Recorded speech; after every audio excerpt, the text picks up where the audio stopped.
Bonjour mon cher Jean-Eudes, est-ce que vous connaissez Frag Pro Shooter? Mais pas du tout. Eh bien, Frag Pro Shooter est un FPS spécialement conçu pour mobile. Jouez avec plus d'1 million de joueurs quotidiens. Créez votre deck et construisez votre propre stratégie pour détruire les bâtiments adverses. Détruisez les bunkers et les tours de vos ennemis le plus rapidement possible. Massacrez vos ennemis jusqu'au dernier et brûlez leur famille.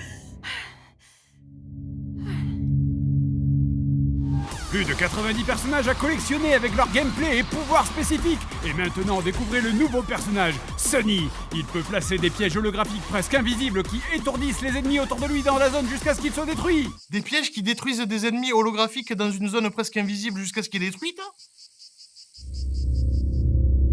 Grâce au lien en description, récupère des ressources gratuites même pour ceux qui ont déjà installé Frag. Un coffre en or, 500 pièces d'or ainsi que 50 diamants pour une valeur de 7 €. Waouh, le cours de l'or et du diamant a vachement baissé. Jeu disponible sur tablette et mobile.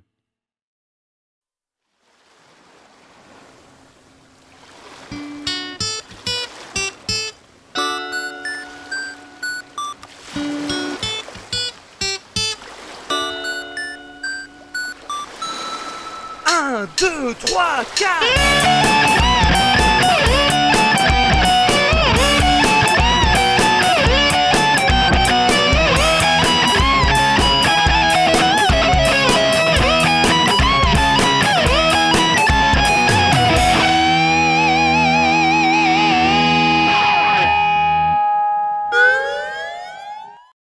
Salut à tous, si je vous dis FPS, vous me dites... Le jeu de tir à la première personne, ou en anglais FPS, est un genre de jeu vidéo de tir fondé sur des combats de vision subjective, c'est-à-dire que le joueur voit l'action à travers les yeux du protagoniste. Non, je voulais dire me citer un FPS. Ah oui, Mario 2.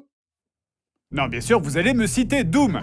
Tout le monde connaît un jeu de tir à la première personne où on dézingue des monstres par centaines, c'est gore, violent, il y a du sang, il y a des boyaux. D'ailleurs, pendant longtemps, les FPS ne s'appelaient pas des FPS justement, mais des Doom-like. Doom, c'est un peu le père de tous les FPS. C'est pas Wolfenstein?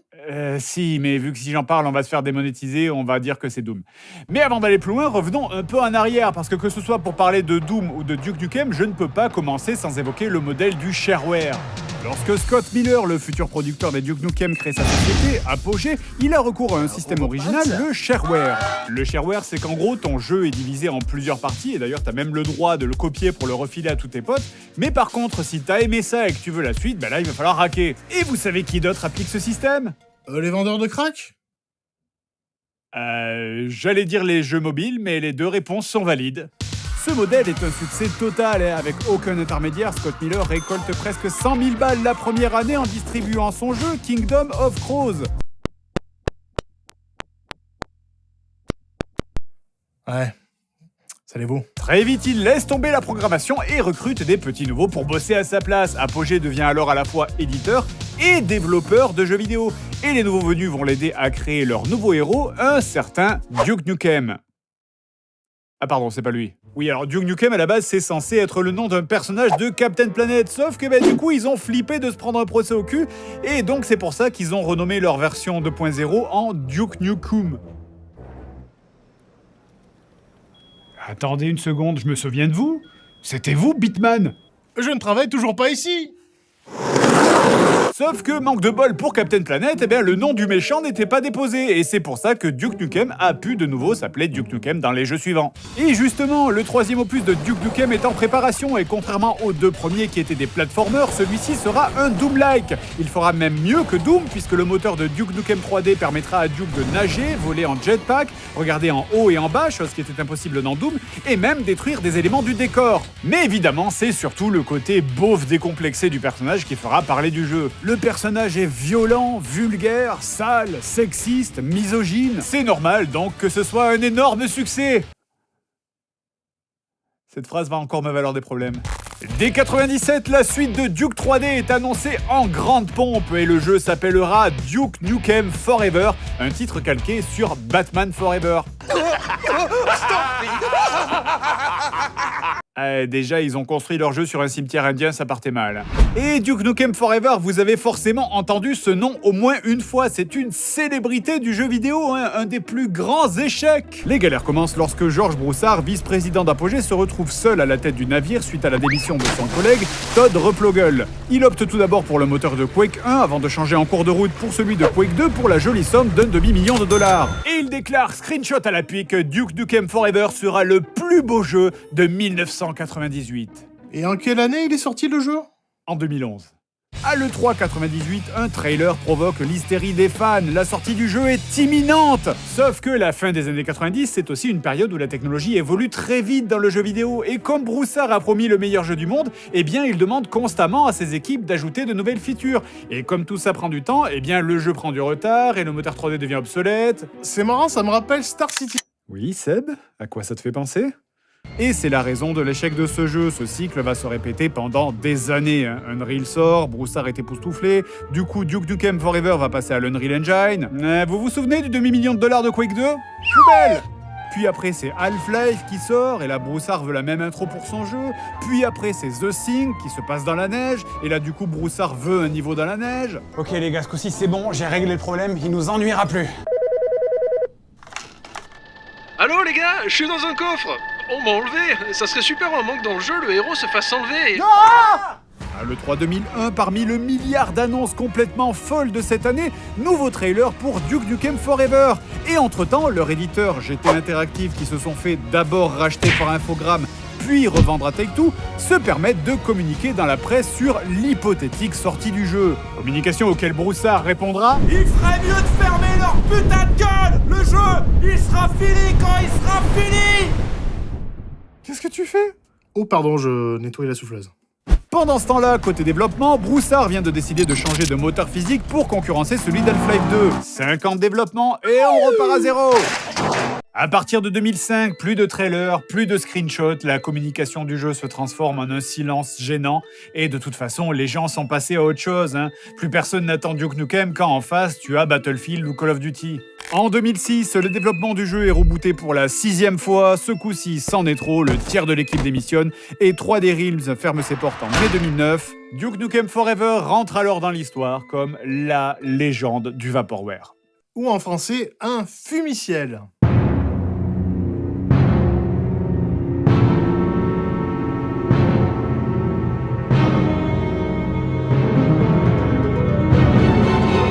Tout ça aurait pu, et même aurait dû, s'arrêter là, mais un des anciens de 3D Realms, Randy Pitchford, devenu entre-temps président de Gearbox, que vous connaissez tous pour Borderlands, réussira par un tour de passe-passe juridique et financier à récupérer le jeu en secret, et finalement, le jeu sortira en 2011, après 14 années de développement.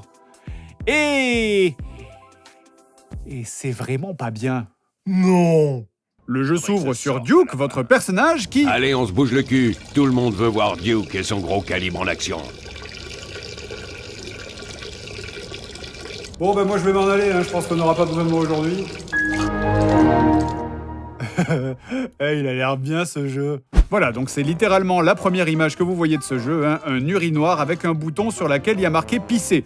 D'ailleurs, vous pouvez aussi attraper du caca dans les toilettes, puis ensuite jeter le caca sur les murs pour en repeindre la surface avec du caca. Quand t'es dans la merde, ça se confirme. Ok, donc JDG à côté, c'est du Shakespeare. Le jeu commence donc en réalité juste avant la fin de Duke Nukem 3D. Vous affrontez un énorme monstre dans un stade, qui est le même que vous devez battre à la fin de Duke 3D. Vous le battez, vous arrachez sa tête et bam, vous transformez l'essai. Titre du jeu. Yeah! Qu'est-ce que je fais ? Je bois même pas d'alcool, moi. Mais en fait, tout ça n'était que tromperie. Vous étiez en réalité en train de jouer à un jeu vidéo pendant que... Oh, c'était marrant. T'as pris ton pied, chérie ? Qu'est-ce qu'elles font? Me refont les lacets. À deux? J'ai 2 chaussures. Qu'est-ce que t'as pensé du jeu, Duke ? T'as trouvé ça bon ? Ouais, encore heureux, putain, après 12 ans. 14. Ouais, même la blague, elle est en retard de 2 ans. En tout cas, si tu veux en jouer, c'est où tu veux, quand tu veux. Ok, donc vous l'aurez compris, dans ce jeu, nous avons assez peu de chances de trouver des femmes diplômées en astrophysique. Alors, entendons-nous, dans Duke 3D, on pouvait déjà filer un billet à des stripteaseuses pour avoir droit à la technique du moulin bulgare. Et bon, c'était un peu beauf, ça pouvait faire sourire, mais au moins les femmes dans Duke 3D, elles parlaient pas, et c'était mieux. Je vais reformuler. Ce que je veux dire par là, c'est que au moins dans Duke 3D, le fait que les personnages féminins ne parlaient pas, ça permettait d'éviter de montrer qu'elles étaient connes comme des balais. Oh mon Dieu, Duke! Merci. Vous êtes un tireur exceptionnel. Je suis à vous quand vous voulez. Oh là là, je m'en fiche qu'il soit petit. Moi, je sais où je me le mettrais. Je suis célibataire. Donc alors, les deux filles que vous voyez là sont les jumelles Olson, qui sont évidemment une parodie des jumelles Olsen. Ce qui est un peu bizarre, puisque en 2011, quand le jeu est sorti, cela faisait déjà bien longtemps qu'elles avaient arrêté leur carrière télévisuelle. Ce qui veut dire qu'il s'agit d'une parodie d'elles à la fin des années 90, au moment où elles étaient âgées de... Bref, souvenez-vous que je vous avais parlé du fait que Broussard voulait une intro à la Half-Life, comme quand Gordon Freeman visite le centre de Black Mesa. Eh bien, le début du jeu, c'est exactement ça. On se balade dans son immeuble en touchant un petit peu à tout, on regarde les œuvres d'art, on écoute les dialogues des PNJ... Après l'émission, vous pourrez signer ma... Enfin, vous voyez quoi. Mais quoi, j'ai besoin de savoir? On signe des autographes à ces jeunes fans passionnés. Ah, c'est dégueulasse! Je crois que j'ai déjà fait ça en vrai. Ou encore on achète des clopes dans le distributeur. Oh! Ça va pas ou quoi? Ne dis jamais ça à voix haute sur YouTube. On a même droit à des private jokes, comme cette scène qui est une parodie de Christian Bale qui s'énerve sur le tournage de Terminator Renaissance. Bref, les développeurs se sont fait plaisir sur cette partie et c'est un peu rigolo, notamment grâce à la qualité de l'écriture.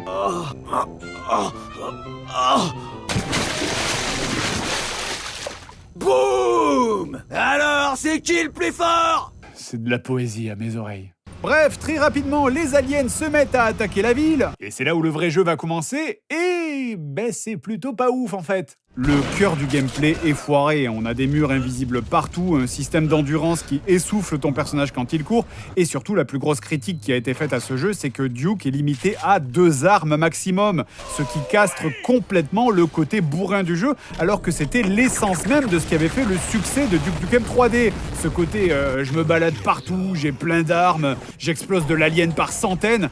À la place maintenant, donc on a un système de 2 armes repompé d'ailleurs sur Halo, ce qui est assez ironique parce que le jeu se permet justement de lâcher une crotte sur Halo un peu plus loin. On vous a apporté votre belle armure verte, si vous la voulez. Les armures, c'est pour les tarlouses. Après, vous connaissez l'expression, la paille, la poutre, L'hôpital, la charité, l'œuf, la poule. Eric et Ramsey. Après, je vais être clair, le jeu n'est pas mauvais, c'est juste un FPS complètement générique du début des années 2010, comme il y en a eu des dizaines. Et en fait, s'il n'y avait pas eu tout ce foin au niveau du développement et la licence du Nukem, c'est typiquement le genre de jeu dont personne n'aurait parlé en fait. Alors, c'est pas mauvais, mais c'est juste que ça marche pas bien. On a un système d'ego pour remonter sa barre de vie. Parce que Duke, il a pas de barre de vie, il a une barre d'ego. Et pour regagner de l'ego, il faut soulever des poids ou jouer au flipper. C'est l'heure de botter des culs. Et d'ailleurs, le jeu est rempli de messages éducatifs. Ah, tu vois, Jonathan, que j'avais raison. Alors maintenant, t'arrêtes de faire l'enfant et tu bois ta bière. On a même des passages plutôt intéressants dans le jeu. On a des phases de gameplay où notre personnage est rétréci, comme dans Duke 3D, des phases où on va contrôler une petite voiture télécommandée, ou même monter dedans, des phases de shoot en position fixe, des QTE, et pas mal de mini-jeux d'une manière générale qui sont plutôt fun.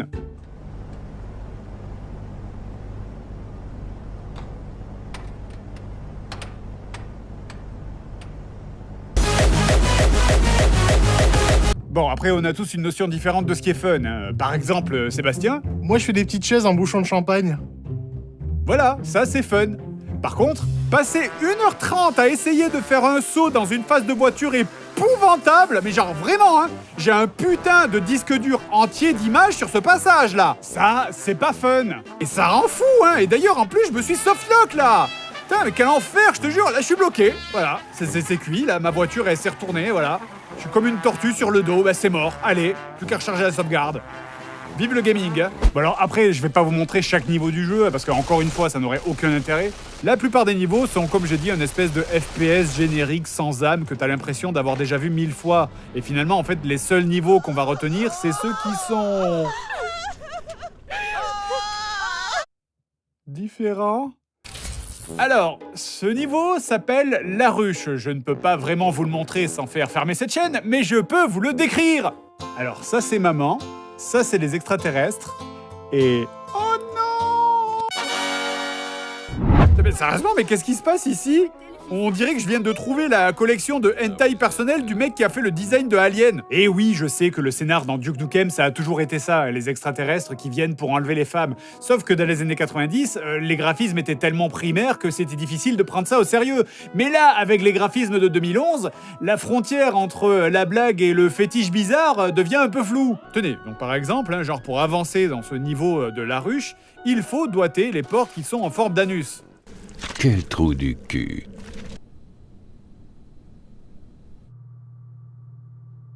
Et je vous ai montré ce niveau qui est horrible. Et encore, je vous montre pas tout, hein, mais il y a un autre passage glauquissime dans une salle de striptease. Alors, je suis désolé pour la censure, mais là, vraiment, j'ai pas le choix. Où on doit récupérer divers items, tels des pop-corn, un cigare et un rince-doigt. Vous notez que je fais vraiment des efforts, là. On aura droit aussi à divers passages avec des actions contextuelles qui permettront d'augmenter sa barre d'ego.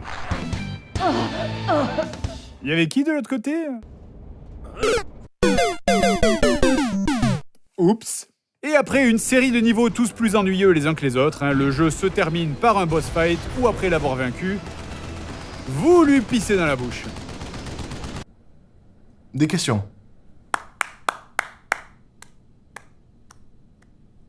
Le monde entier saluera la médiocrité du jeu et après une si longue attente, la déception sera forcément immense. L'édition collector nommée Balls of Steel, enfin je veux dire c'est dégueulasse. Et le marketing incroyablement beauf, hein, comme avec ce mini-jeu flash intitulé Duke Nukem qui servait d'outil promotionnel, Anybody mind if I take off my pants? auront quand même réussi l'exploit de rembourser les années de développement chez Gearbox. Le jeu est donc rentable. Et putain, c'est pas rien, hein, parce que la vache, il partait de loin. Hein. Mais Duke Nukem Forever restera surtout dans l'histoire pour son développement chaotique, ce qui est aussi finalement la raison pour laquelle j'ai passé plus de temps à vous parler de la création du jeu que du jeu en lui-même. On peut blâmer Broussard d'avoir gâché le projet, hein, trop coûteux, trop ambitieux, mais en même temps, tout ce qu'il voulait, c'était juste faire le meilleur jeu du monde, alors est-ce qu'on peut vraiment lui en vouloir pour ça? Duke, qu'est-ce qui nous arrive? Eh ben, vous êtes... niqué. Oui,